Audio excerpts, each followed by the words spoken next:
ठीक है, अब समझो कथक की अगर अपन बात करें तो भाई साहब जो कथक है ना, ये उत्तर प्रदेश का है।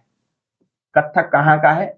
उत्तर प्रदेश का। समझ में आई इतनी बात? कथक कहाँ का शास्त्रीय नृत्य है? कथक उत्तर प्रदेश का शास्त्रीय नृत्य है। और ये एक तरीके से बोला जाए कथाकार, कथाकार शब्द से निकला है कथक। कथाकार मतलब समझ गए ना, कथा सुनाने वाले। क्या? मंदिर की कहानी यानी कि कथा सुनाने वाले, यानी कि जो कथक है इसकी उत्पत्ति ही मंदिर की कहानियों से हुई है, कथाकार।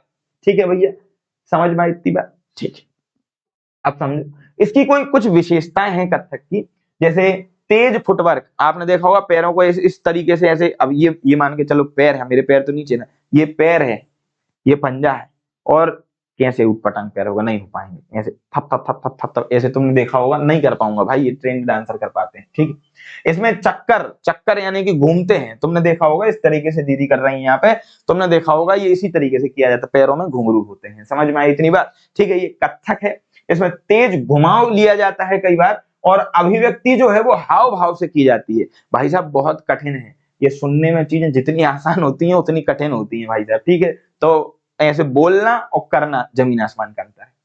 इसमें 3 घराने होते हैं, हालांकि वर्तमान में चौथा घराना भी ऐड किया गया है, बताऊंगा अभी। 3 घराने हैं इसमें, एक है लखनऊ घराना।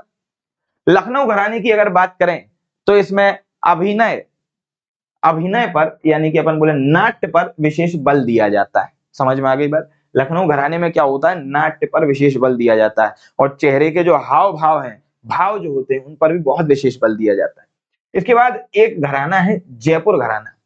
जयपुर घराने की अगर बात करें तो जयपुर घराने में पैरों की जो पैर जो होते हैं ना, उनमें बड़ी जटिल गति यानी कि बहुत तेज गति वहां पे प्रसिद्ध होती है, पैरों की गति बहुत तेज होती है।